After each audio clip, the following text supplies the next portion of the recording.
Hello, everyone, and belly up to the bar for the 3 Martini lunch. My name is Izso, and assembled before you are some of the nation's most powerful and most brilliant minds when it comes to business. They also are going to serve up for you the libations that will give you expert thought process. Now, without further ado, let me introduce to you your head bartender, all the way from Raleigh, North Carolina. Here he is, Stephen David Elliot.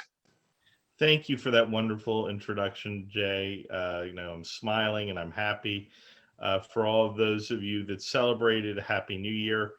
For everyone else who didn't celebrate it, I think you need a Happy New Year as well. So I'll give it to you too. Happy for everyone. This has been just a whirlwind. It's been 2 weeks since we've been on the program, and it seems like the world is changing on an everyday basis, faster than anyone would ever expect. Different than it's ever been in our entire life. But, that's what makes things exciting. And that's what makes us very valuable as panelists, because we know how to pivot and to assist our clients in making the best decisions in uncertain times.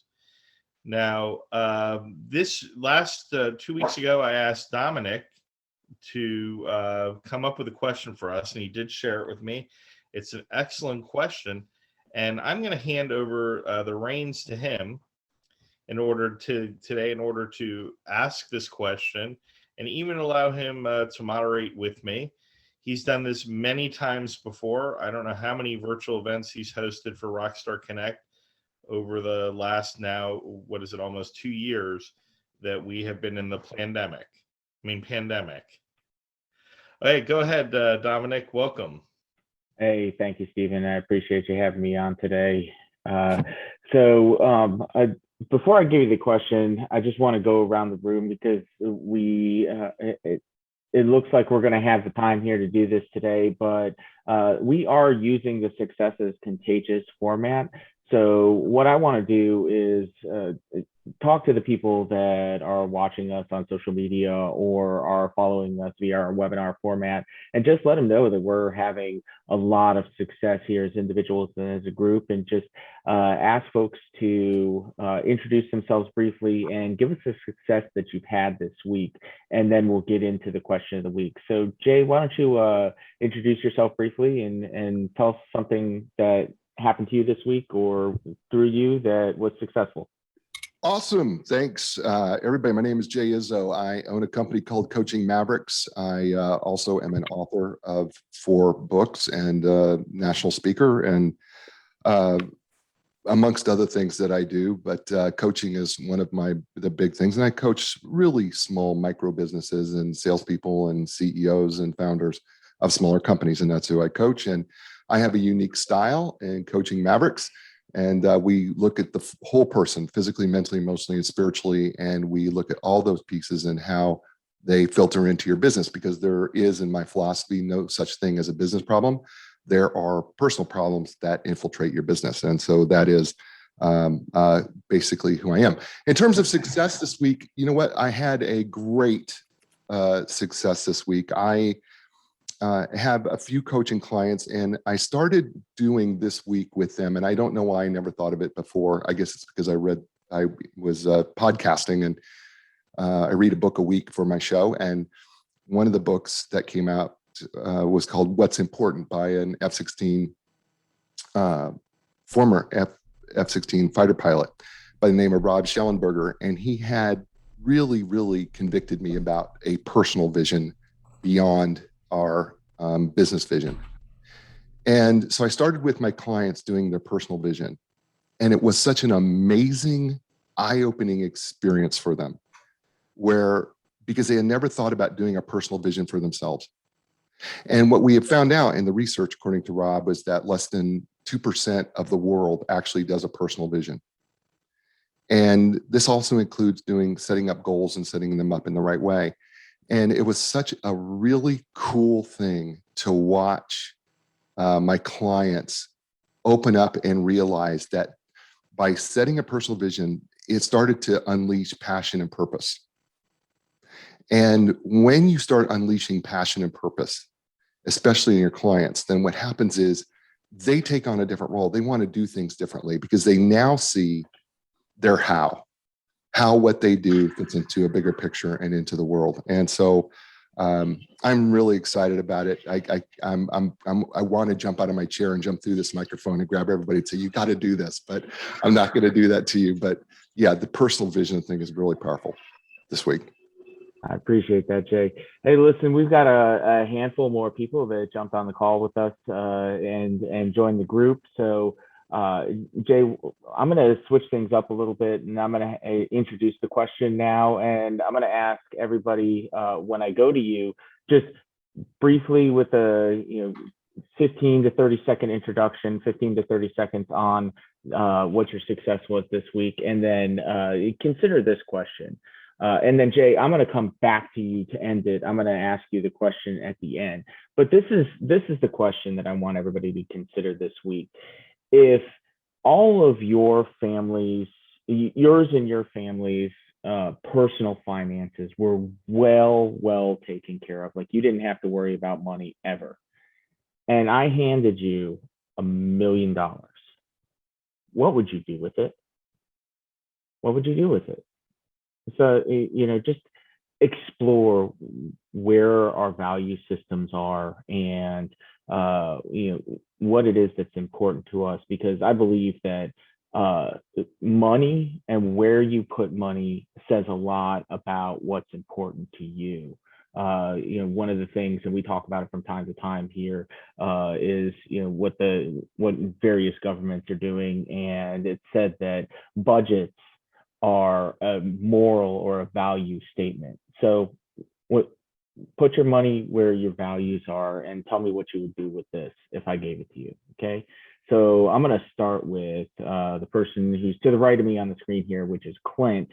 So give us an intro, Clint, a success you've had this week aside from golf, and and what would you do with that $1 million, man? All right, so Clint Webb, co-eco Office Systems, and podcast host of the Joe Schmo Sports Show and the Liquid Soapbox podcast.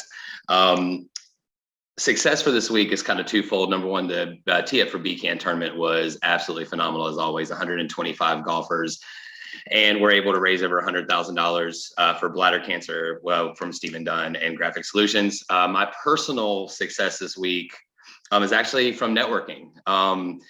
My daughter, as some of you know, my daughter got into a car accident. Her car got totaled. She's cool. She's fine and everything's good. But she has a job in Charlotte that she can't get back and forth to unless she had a car. Somebody that I met through networking, I was talking to them and they saw they have a car their wife was trying to get them to get rid of for the last year or so. And so he gave her a $3,000 discount on the car, which made it very, very affordable to her. And she is loving it. So through networking, everything, not just business wise, but personally, things happen through networking. And that's easy for me, Dom. You gave me $1 million. I'm buying a house at the beach and a house in the mountains, and I'm making money on the one that I'm not using at the time. And all I have to do is go to Mr. Pierce or Mr. Fuentes and Mr. Stephen David Elliot, and they can all help me with this. And Ray, by the way, I'm freaked out a little bit by you in a tie, bro. That's a fair statement. All right, Clint, I appreciate you sharing that. I'm going to go next to Lisa. Hey, Lisa, how are you doing today? Hey, I'm doing fabulously. Thank Lisa. I'm the host of the podcast Unf Your Life, life-changing coach. Really focus on body image, bold, beautiful, fit, firm, and fabulous. So my personal success this week is I had some clients that came to me and said, hey, Lisa, do you have a product for this? And I had a product for that, and I wasn't happy with where it was because there was so much more that needed to be there than just weight loss. It had to be something very different than just body image. And the beta product will be finished today. Nice. Congratulations. So, Lisa, Did you hear the question? You need me to repeat I it, did. or I you got forgot it? to answer it. Yes. You So forgot to gave me $1 answer. million. Thank you very much for that $1,000,000, by the way. You're I'm going welcome. to buy 15 acres of land where I have forest and a stream that I can fence in completely, so my dogs have plenty of room to run. And I'm given a great big huge donation to Habitat for Humanity. Nice. There you go. Now, do you build the houses with Habitat for Humanity? Do you do that kind of volunteer work? Good deal. That's fun stuff. It is. It is so rewarding. I love everything that I love their reason for what they do. I'm so in love with it. Yes. Nice. All right, next person we're going to go to is somebody that I know personally already has all of his personal finances and family finances all completely taken care of, and that's Mark Shearer. Mark, how you doing this week, sir? There we go. Doing There great. you go. Glad to be here. I missed last week. I was in Alaska. It was pretty cool. Haha. But it was a short little trip, and really enjoyed myself. So personal success this week. I was able to talk to a gal who I had been wanting to talk to. She met with me, and she's a dentist, second-year dentist. She's making $125 a year, which isn't bad money. And she shared with me that her net total, national education loan total, was $326,000 2 years out. And then I showed her, well, you're going to end up paying this for 46 and a half years. And she goes, I knew it was going to be a long time. And you're going to pay half a big boy, $500,000 in interest. And her eyes gagged out of her head. So we gathered her information. And a couple of days later, I met with her and I showed her that we're going to have her out of in 9.3 years, save her $387,000 in interest. So instead of paying $505,000, she was going to pay $108,000 in interest. And if she played the game with me till she was only 55, she'd have $1.39 million tax favored, guaranteed in writing. So she was very excited. And the exciting thing for me is she's now introducing me to all of her friends. But the funniest thing was when I was talking to her, she goes, well, I'm only going to do this if you wow me. So when we're all done on the second meeting, she looked at me and she said, if you were 20 years younger, I'd marry you tomorrow. I thought that was great. Can't get much more wild than that. What would I do with that $1 million? Well, I've already started doing some of these things. My mother passed away from cancer last year, and I set up a fairly nice endowment for the National Breast Cancer Society. I would then go ahead and set an endowment up for 2 schools, each of which my children graduated from, so their lives would live on forever, where they would be able to give a full scholarship to the secondary school and the primary school. The secondary school and the college, for certain types, like my one son's an attorney and graduated from Tulane, cum laude, thank you, Griffin, for doing that 2 years ago. And so we would put an endowment into Tulane for people that come from a certain segment of the population for a full scholarship to Tulane Law. My older son is about to become a major in the Army. He's a graduate of the Citadel, and those of you in the Carolinas know exactly what that is. And if those of you that don't, it's the premier military college in the United States. Unlike West Point, the Air Force Academy, the Naval Academy, the Coast Guard Academy, when you graduate from the Citadel, you can pick the branch of the service you want to be commissioned in and or become an FBI agent, a Treasury agent, Secret Service agent, etc. Anyway, his secondary school where he went to high school, we put an endowment there for him because obviously the academies, those are funded by the taxpayers indirectly or directly. So that's what I would do with that $1 million. Excellent. Thanks, Mark. I appreciate that. We're going to move over to personal favorite of mine, Ray. Ray, what's up? I do have to second Clint on that. What's up with the tie this week? It's a Jerry Garcia tie. Oh, okay. Well, that makes sense. Do you have something against Jerry Garcia? What's wrong with you guys? No, nothing against So Jerry does that Garcia. really count as a tie if it's Jerry Garcia's? Like, or is it looks like a tie. Pretending to be a tie? No, it's a real tie, and it's See, it says Jerry Garcia. The real question is, Ray, do you still have the kicks on, man? Yes. I want to know, is that stain on it from Cherry Garcia ice cream? No. There you go. No. Yeah, sometimes I do wear a tie. My name's Ray Fuentes. I'm a real estate agent in the Sacramento, California area, and every once in a while I wear a tie to fit in with clients. So here we are. Assuming all, by the way, I know I only have a minute. I'm super sorry, but I just want to give a shout out to Domenic and Jan on their podcast they did about a week or so ago. Jen, I'm sorry, I said Jan. Jen. That was great. If you haven't heard it, go to Girls Who Do Stuff. Okay. We read because we are doing the best of series for and I was like dumb and I had a pike. Like I actually. Oh, is that an old one? Yeah. Oh, I didn't know that it was old. From last year. It was from last year. I didn't know. I thought I was all excited that you got engaged and everything. Anyway. No. Go ahead. I'm sorry, I didn't catch that. Yes, thank you. I'll put the link in the comments. Thanks, Jeff. Thanks, Ray. Yeah, it was. Yeah, no worries. It was very, very good.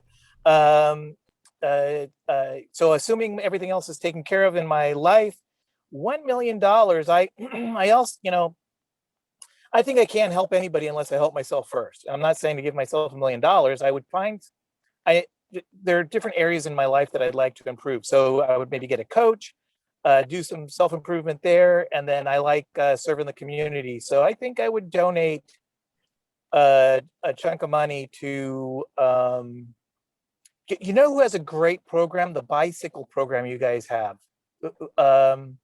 It's been such a long time since I've been on here. Going What's Places. The young lady's name? Katie. Going Places. I would love, yes, Katie. I would love to do something like that here. In fact, Clint mentioned Chuck's. I just got a listing, which is my success for the last week. I just got a listing, and from somebody I know, and they said, Ray, you should start a fundraiser or a business where you're donating Chucks to kids. So that's something I'm looking into. Excellent. Thanks. Hey, Ray, the Chucks that you're going to be donating to kids, are they all going to be red? That's what he suggested. Yeah. Oh, it makes sense. Yeah. So, well, there you go. Yeah. Appreciate that. Okay, so we're actually halfway through visiting with everybody. So I wanted to get an opportunity to actually ask our regular host and master of ceremonies this week's question, but also give him an opportunity to share a success he's had this weekend. So this gentleman needs no introduction. It's Stephen David Elliott. As a matter of fact, he got a great introduction at the beginning of the show from Jay. So Stephen, why don't you go ahead and take an opportunity to just share with us the success you've had this week, and then tell us what you would do with an extra $1 million on hand. So this, thank you, Domenic, and thank you for the great introduction. Lots of successes. We've been in our new home now for a few months, and we've entertained a considerable amount of people at our home, including Domenic, and I hope to see eventually all of you visiting us. Have made some great meals, have integrated my parents, Sarah's in-laws, into our life. They are now living with us in our home, and that's going extremely well. It's great to have a couple more people on your side against things that are going on in the world, for sure. And we really missed them during COVID, not being able to see my parents, even though they were only a few miles away. Now we're all within the same bubble, which is great. Another success is I just hit my 35th closed transaction for the year in real estate as an individual agent. I have another 500 contract, and I think I'll do somewhere between 50 and 60 transactions by the end of the year, which, if any of you are in real estate or have been in real estate, that's an insane amount of transactions for one person, and probably will be my my personal best in 10 years. So that's the big success there. As far as the $1 million, I mean, I really, I'd probably go to someone like Mark to help me set all this up because he's had experience with this. But I think a great way to leave a legacy is to create an endowment. I would love to create an endowment of some sort that someone could take over Rockstar Connect from Sarah and I and keep it going forever as something, because we feel that Rockstar Connect is so important for helping entrepreneurs all over the United States. We would love to make sure that it could keep on going, after we're gone. Not as to memorialize ourselves per se, but to keep on benefiting and uniting people throughout the United States, that people that help themselves, really. And that would be fantastic for us. And Domenic, you're doing a great job. Thank you for hosting today. Hey, no problem, Stephen. Thanks for the opportunity. Next person I'm going to go to is somebody that can also help Stephen setting up an endowment that can help his business or his name and legacy live on. And that's Damon King. Damon, welcome. Thank you, Domenic. How are you? I'm doing fantastic, sir. How about yourself? How about those Sooners, man? Oh, yeah. There's nothing like facing a small college 76-0. That will do absolutely nothing for us if we make it to the playoffs. So we'll see. True. I'm really excited that the Texas Longhorns got their butts kicked by our That's the second most exciting thing that can happen. That was my greatest success of the week. Back to you. No, I'm just kidding. I'm a certified financial planner and investment advisor with Chapelwood Financial Services in the Oklahoma City area. My greatest success this week, something that one of the big reasons I got into this business. I don't love it when people have problems, but I love being able to help people when they have big problems that to them seem insurmountable. It's a Mount Everest, right? And I feel like a lot of times, and Mark can probably relate to this, a lot of times as a financial advisor from quarter to quarter, you get evaluated quarter to quarter, right? I don't know too many other professions that get evaluated quarter by quarter like we do. And it's not often easy to show your true value to clients. It takes time to do that. But sometimes you get opportunities in one moment. And I had some clients this past week, their father passed away, and they had a small account at a bank that shall go unnamed. And for 6 months, they've been trying to get this account split between the three sisters. And they just had roadblock after roadblock, no one returning phone calls, conflicting information. And often it's because you got to know the right questions to ask. And so they came in, we sat down with them, and in 30 minutes, we were able to get on the phone. We were able to get the questions, the answers that they needed. And we got this money split amongst them. And in addition, we actually saved them thousands of dollars in taxes by making sure that we transferred this money properly. So that was a big success. These actually aren't even my clients. They haven't paid me one dime. I just did this because it needed to be done. Well, now all three of the sisters are bringing their money to us because of this. And it goes back to my mantra, provide value first, the business will come. And so that was a great success. If you gave me $1 million, I know exactly what I would do.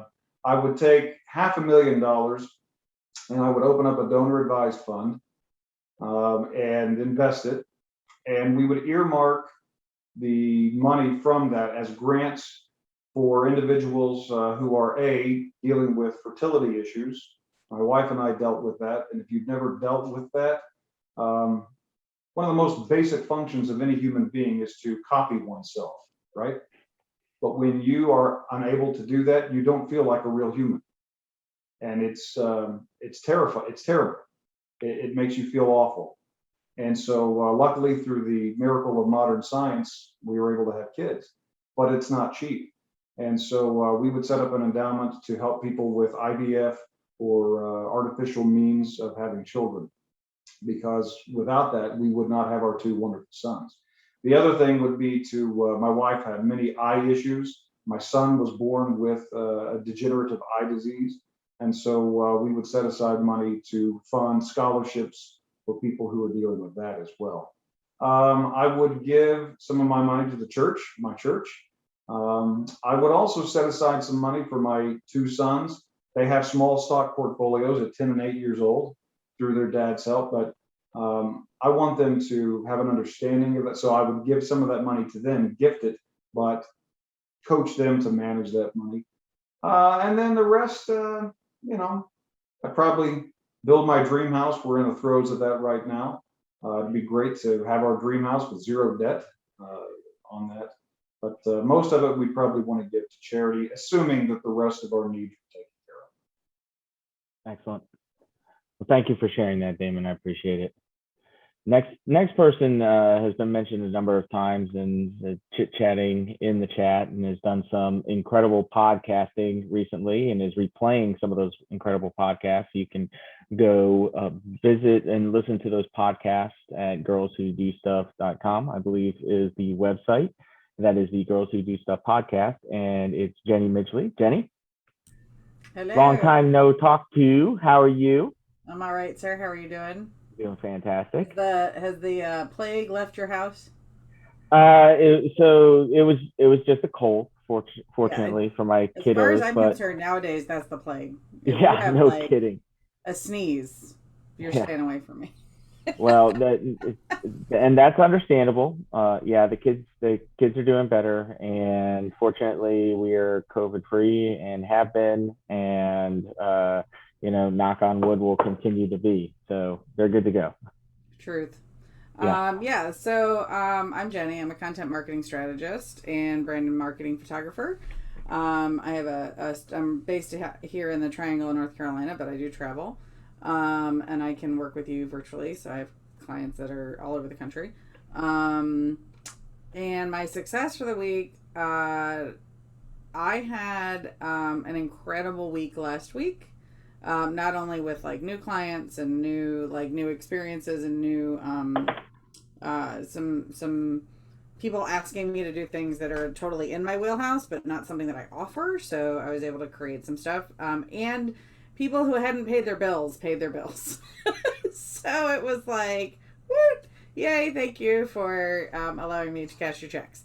And from a personal standpoint, like that's huge for me, right? Because that's as a small business owner, I mean, we thrive when people pay their bills on time.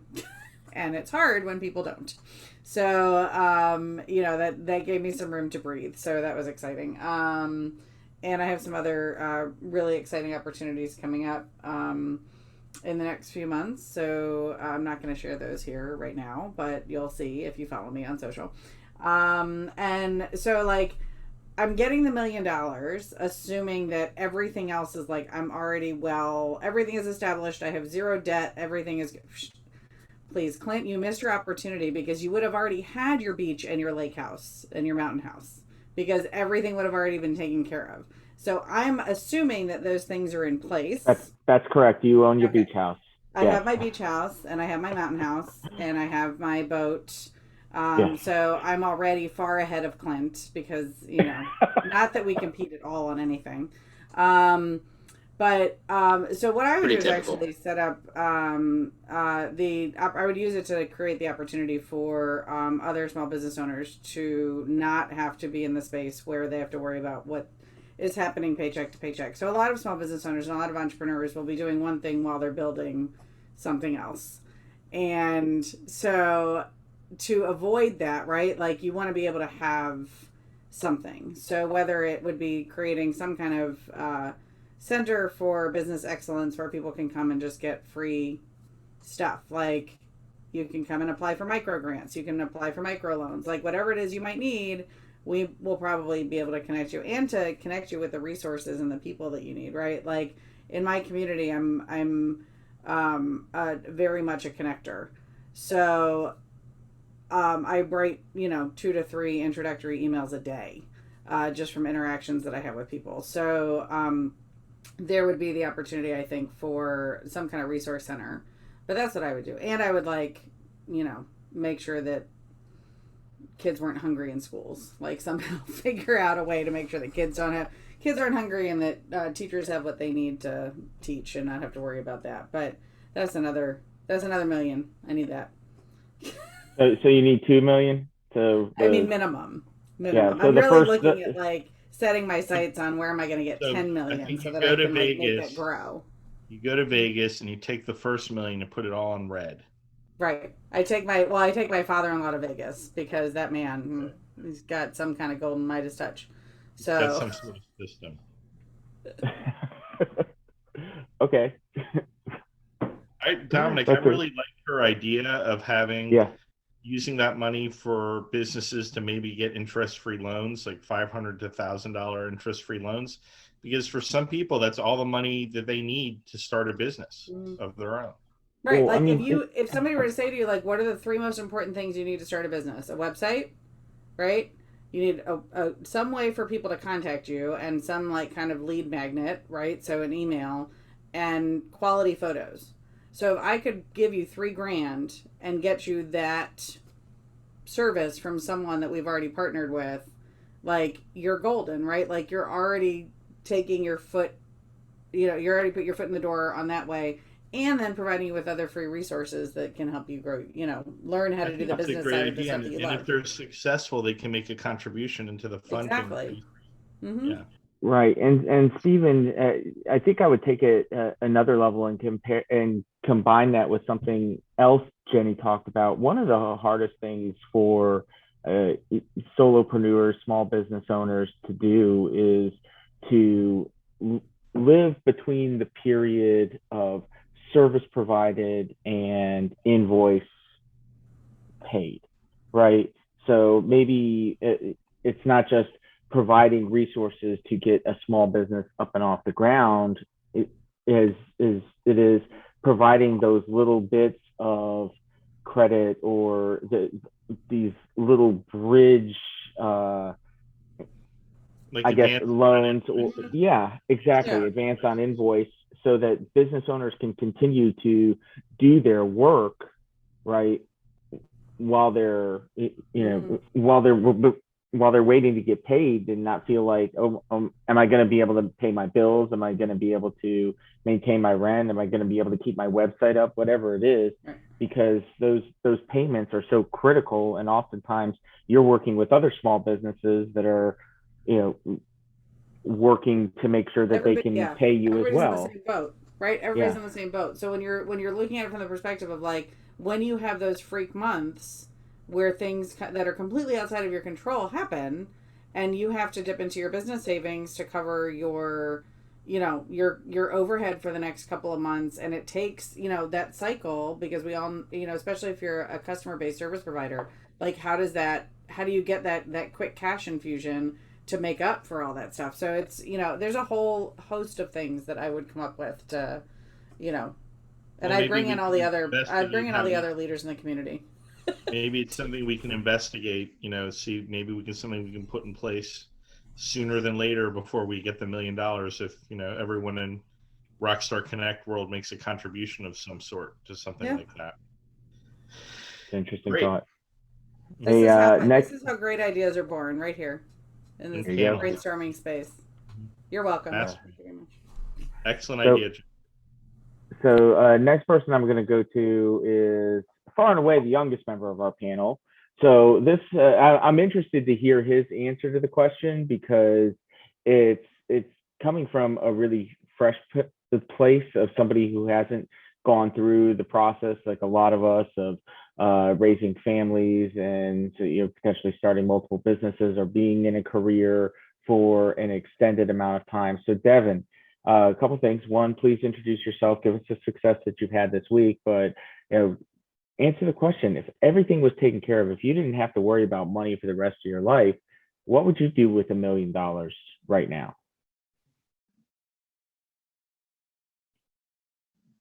Devin, even though you're not muted, I can't hear you. So how about now? Check your microphone. There you go. You're good.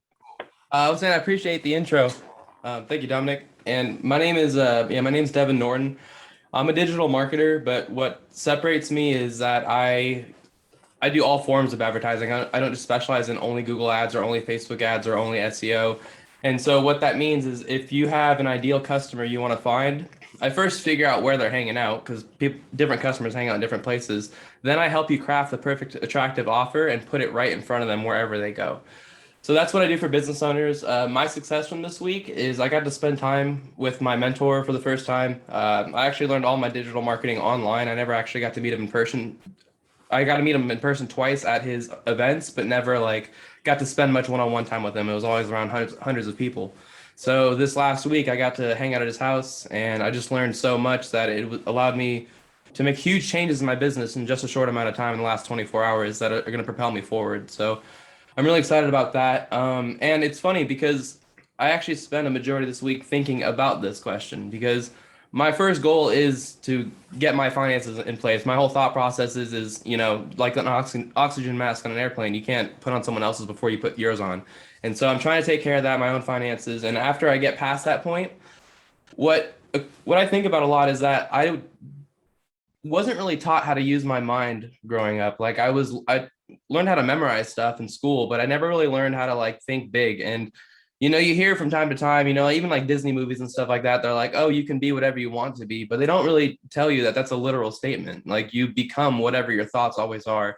And I feel like a lot of kids could really benefit from that knowledge. And I wish I had learned it earlier because it's the reason why my life is changing the way it is. And so once all my finances are taken care of, I would take that money to first develop a curriculum. I would probably want to do it for a year or two as a trial and see how big of a class they could take to run through it, where the kids could do it for free.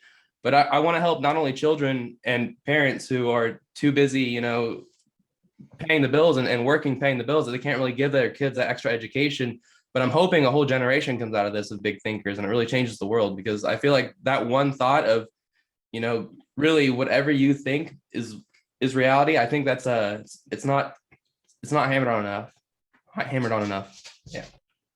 Yeah, that's an interesting point, Devin. You think about school and just go back to your original point. We're told before we go to school you can be anything, and then once you get to school, you're taught these are the things you can be. Right?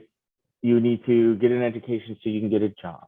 Right? You need to go to college so you can get this job or that job or that job, and you need to go into these majors because these are the ones that are currently paying, but they don't necessarily teach you to look beyond that, right?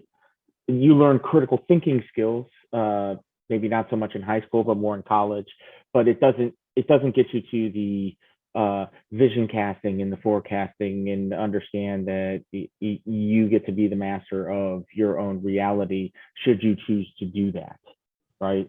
So exactly. It's almost even in entrepreneurship programs, it's more like how do you start this, not how do you conceptualize what it is that you want. That makes exactly. sense? That's where it all starts is here, and that's where I want to help at an early age. Yeah, cool. That's a really cool thing to do, Devin. I appreciate that. All right, last person on here that we haven't talked to yet is currently rolling down the street with his hat on backwards and his shades going. Is the man when it comes to oceanfront real estate, as far as I'm concerned, Mr. Andrew Pierce. Andrew, how are you doing this week? Good, Dom. How are you doing? I've seen you in a while. Fantastic, sir. It's been a minute, yeah. So, why don't you do a brief introduction as well as tell us the success you've had this week, and then tell me what you do with another $1 million in your pocket. All right. Brief introduction. I'm the host of the Wilmington Elite Networking branch of Rockstar Connect, as well as a realtor here in town with EXP. Personal success has been solidifying 2 referrals from agents up north, one in Maryland, one in Connecticut, of people trying to relocate to the south, since now they know that we're not all crazy. Tend to meet one of them now. That's why I am currently rolling down the street now. But if I had an extra $1 million, it sounds really silly, but I would teach people how to fish instead of feeding them a meal.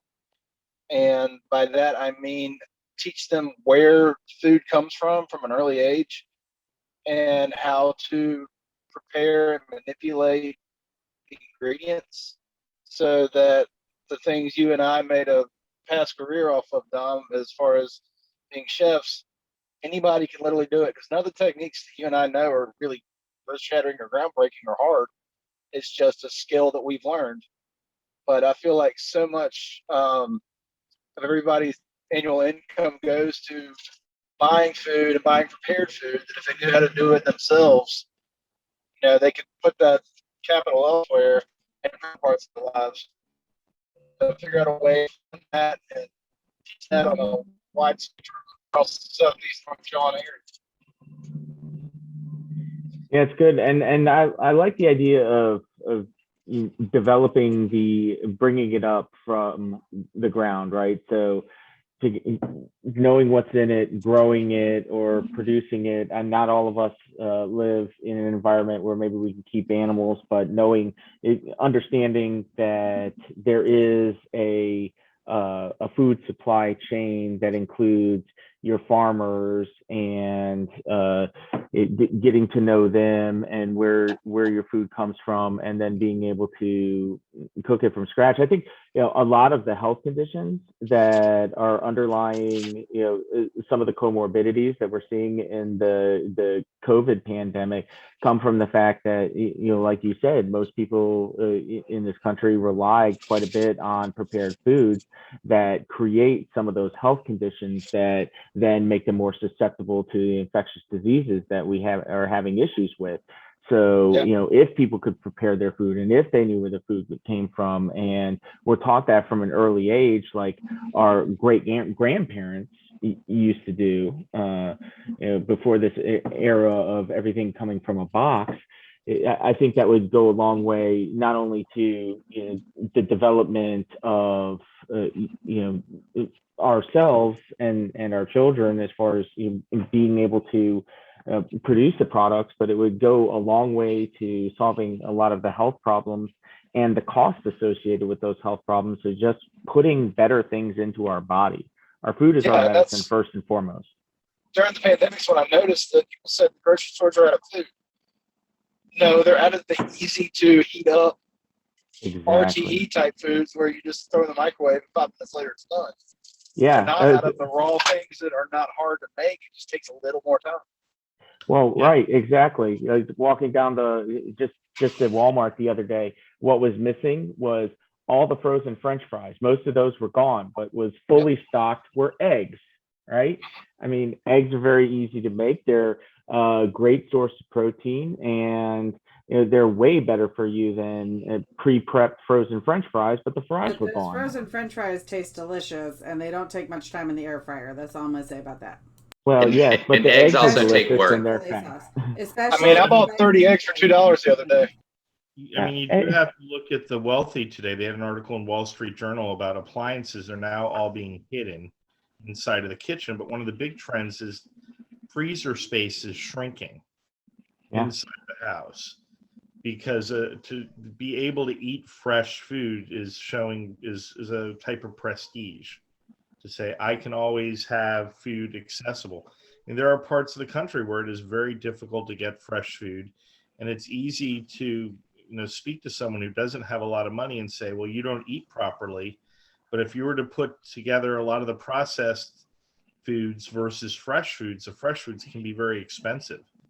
So we need to find a way of a society that people have access to those foods at an equitable price. For us, it may save us money. It may not save us money. I guess it depends on what our hourly rate is.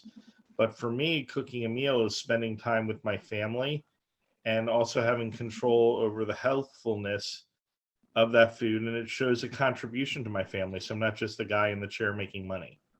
And it's therapeutic too. And to your point, also, I read an article in the Atlantic about how organic farming became this like elitist model. Whereas, like, if you just don't use pesticides and you actually like rotate your fields, you're basically participating in organic, free range, the whole like old school farming. But like, we have to get away from this idea that organic food has to be elitist for you to be able to access it. And fresh food is like, again, that elitist model, and that not everybody needs a chest freezer in their garage. Well, real quick before, because we can do another hour on this whole this whole topic. But I've got one more question, thing to Dominic. add to the idea, Dom. I only have one question. Yeah. So Go ahead, Mark. if the ketchup runs out, what's going to happen with the French fries? Dude, it's a smoothie. It was never meant for French fries. Chick-fil-A sauce. Did y'all miss that? Try mustard. It works great. You can make your own ketchup. You know that, right, Mark? I would also hire a videographer to follow around the food program so they can be documented and repeated across the country. Right. Nice. I grew up in Germany. Mayonnaise belongs on French fries. Yeah, everything but ketchup. Mm-hmm. I guess we have Jay left. Yes, Jay, you got to answer the question. You already had your 5-minute introduction and success, so let's do the answer to the question. I got to tell you something, because I was thinking about all the answers, and there's so many wonderful answers out there. But $1 million goes fast. Sure does. That's the thing that I think that we're not thinking about here. $1 million today isn't $1 million 20, 30, 40, 50 years ago. And it doesn't take long to go through $1 million. And I was thinking all these things I would love to do. The first thing I would do, because it's what I do with all my money. First thing I do is I tithe my money. That's something that I have that is part of my being. It's part of my belief system that I tithe my money. And that's what I do with it if I had it first. And then I would want to do something, I think, to make the money grow so that I could use it to support the things that I believe in. So, like this hat that I wear every week is the All Secure Foundation, which is a foundation that my wife and I support. And it's for our combat veterans and first responders who suffer from PTS. And I'm a huge supporter of that. And my wife is the director of the Red Cross Ball for the Eastern State of North Carolina, and we're huge Red Cross people. And I would want to do something with the remainder of that money that I could continue to support those things that I believe in and those charities that I believe in, and continue to do it, not just spend it all in one blob and it's gone. And so, I feel like, and there's so many other things I really want to give to, but I know that money is going to go so fast. And I just feel like the smartest thing I can do with it after I tithe from it is to invest it so that I can continue to use it over the course of years. And what those investments might look at, well, I probably would ask people like you or Damon or Mark or, and any number of people, what's the smartest thing I can do to invest that money so that I can make it make more money so that I can give more of it away. And that's been that was kind of my thought process as I was going through it. Listen, my wife and I are blessed, so blessed, right? I really don't have a need for anything. I'm debt free. We're debt free. And I'm so blessed with it. So I think at this point in my career, and I'm older than a lot of the people on here, most all of you, at this point in my life, I just want to be able to give to the things that mean something to me, that I'm passionate about, and that I know are supporting other people. And I just think I would want to take that money and just make it grow so I can continue to do that. That's great. I mean, that's a fair point, right? $1 million. I could have said $100 million. The reality was I was kind of looking at, where does your passion lie? People are giving, people are setting up legacies, people are, just kind of where your head immediately goes. And that's for $100 million, you'll buy the Cubs. I mean, probably, Clint. I'm pretty sure sports franchises are going for way more than that, but since it's the Cubs, we'll allow it because they're probably, to me, they're always going to be the 1980s Cubs that were garbage. So, hey, we're World Series champs, baby, time. 2016. Don't forget it. Okay. I feel that the people on this panel, if they were given $1 million, like you said, Jay, they would turn that $1 million into 10 and 20. Yeah. Because of our nature. I mean, yeah, right? Yeah, I think so. That would be part of it. I have a sports question, Steve. Yeah, go ahead. How many people watch football the last couple of weeks? How many people saw people wearing masks in stadiums? I was at Keenan Stadium for the Carolina game, and more than half there were. So I'm just very curiously watching to see what happens, because you had 70, 80, 90, 100,000 people screaming, yelling, packed, sweating, no social distancing. Well, the last 7 days, rolling average, hospitalizations have dropped from 165,000 to 125,000. So it must be going. It's going to take another week or so for it to all really, the incubation period. North Carolina's went up. And they sneezed, regardless of whether they were wearing a mask or not. Wow. But Rockstar Connect successes I'd like to share with you. We are now back up to about 30 cities that we're doing events in. They're well attended. Great connections are being made. We have hosts that were with us previously in the past, not just before COVID, but maybe even 3 or 4 years ago, that are saying, hey, I see the value of Rockstar Connect. I want to start up events again. So please go to your website, rockstarconnect.com, and support the local events in your area. You could reach out to Clint Webb, too, if you'd like to be a host, and he'll give you a lot of information to the program, or go to the website and request an interview. Rockstar Connect is there to support local entrepreneurs. Our hosts are the agents to do that. So I do want to thank our hosts for continuing to uphold your role in doing great things for the community, and keeping, even during the worst of COVID, keeping involved with Rockstar Connect and keeping that dream alive for Sarah and myself. We're going to be back again next week. You're all fantastic. I mean, I'm almost at the verge of tears on every call. I hold it back, but afterwards, I go to Sarah and go, wow, that was a lot. There's so much we can build on there, and so many great ideas. Jenny's idea is fantastic. I remember when I was young, Jewish Federation actually had a $1,000 loan that you could apply for with no interest. You could pay back for 6 months, pay back in 6 months. And that would be a great loan that we could make available to the community. And we'll figure out a way we can at least do something like that. Yes, Jay. You're on mute. Mark has a question. Yeah, no, I'm just going to say that we did our Rockstar in Coral Gables at the Seasons 52 last Wednesday, and we had 32 excited people to be there. So 3 months ago, we did our first one in July. We had 15, and it's building back up again. So right, I mean, 32 people in the age of COVID feels like you're at a concert. Yeah, I mean, it really is. When I meet 10 people now all at once, it's very exciting.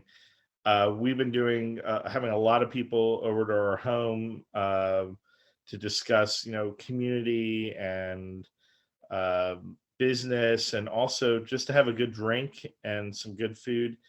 And it's starting to feel normal. I'm not watching the news that much, I have to tell you, because that gets in the way of, I think, a lot of our happiness. And I do appreciate all of you that are doing things in your community that are keeping people connected, because it's so incredibly important. Would anyone like to have the last word before we go? I'll give one person that opportunity. Damon, do you want to say something?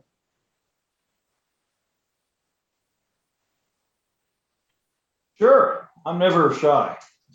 I like to when I go about my planning, my messaging, what am I going to share with my clients on a monthly basis, I think of themes, and I actually have an interesting theme for October that I'm toying with, and I think every single person here is going to relate to this theme. Okay, are you ready? Failure is an option. In fact, failure is a necessary option. Mm-hmm. Failure is the greatest teacher that you will ever have, if you choose to learn from the lessons that it teaches. And so I challenge everybody. If you are not failing enough, then you're not trying enough. Okay? If you don't have any failures, then you are operating in that lukewarm middle position. You're not going to have any great successes. You might not have any great failures either. Everybody on this panel has failed, probably multiple times, but that failure is a springboard to success. And that's something that I carry. This is just life, Damon. I mean, we're only on Earth for a small period of time. Very few people are going to remember us. Even very famous people, we only remember them in the way that the media wants us to remember them. So this is all for us personal. We determine how we feel. We determine what our life is like. We determine if we're successful. We determine if we're failures. That's all within our power. And that's why I love entrepreneurs, because we have totally taken it upon ourselves to make that determination. The hell with everyone else's opinion. Yeah, Domenic, first of all, Domenic, I want to thank you for doing a great job this week. Do you want to close this out and welcome us back for next week? Yeah, sure. Well, thank you everybody for being here, and thank you for entertaining my question for the week and dealing with me hosting as opposed to Stephen. I appreciate your kind words and looking forward to seeing you all again this time next week. I do want to make one last point and a little bit of awareness. There have been a lot of hints around health and COVID and conversations today about how we leave our legacies and how we choose to do that.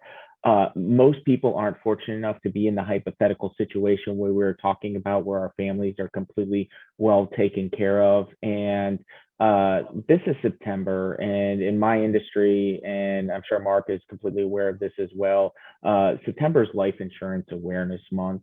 And life insurance is something that is the primary way that we as Americans tend to leave legacies for our families if we were to pass away prematurely, or should we live long, fruitful lives. It's one of the best ways to leave something behind for ourselves or for the endowments that we want to create for the causes that we care about. There's no better time than right now to get with a financial professional or your insurance agent or your certified financial planner and have conversations about what are my current insurance needs and what is my current coverage, so that you know that you don't have any gaps right now or going forward in the future. And if something was to happen to you or to your spouse or to your children, that you have the resources to be able to not have to worry about the financial impacts and just be able to be there and grieve appropriately and be there for your family and not have to forego the grieving process because you're worried about how you're going to pay the bills or keep your house or keep your children in the same school that they were in. Because I mean, there's Stephen, I know we have, many of us have a mutual friend in Scott Rutter. He had a couple of tragedies happen this week. His best friend passed away from COVID, and he had 2 young children and no life insurance. And they had GoFundMe set up just to pay the medical bills. And now their family is left with nothing. Also, his brother-in-law fell off of one of those Lime scooters, the electric scooters, and fell and had a traumatic brain injury and is most likely going to pass away in the next few days, and also leaving behind a family. And it's just something we don't know when is our time when we talk about our legacy, but we gotta make sure we plan for that. And September is a great reminder that if you haven't talked to somebody about this and you haven't thought about it in a while, do it. There's no cost to have that reviewed by anybody. Thank you very much, everyone. On that note, we'll see you next week, and make a lot of great connections and bring it back what you've learned when you come back next week. Thank you very much.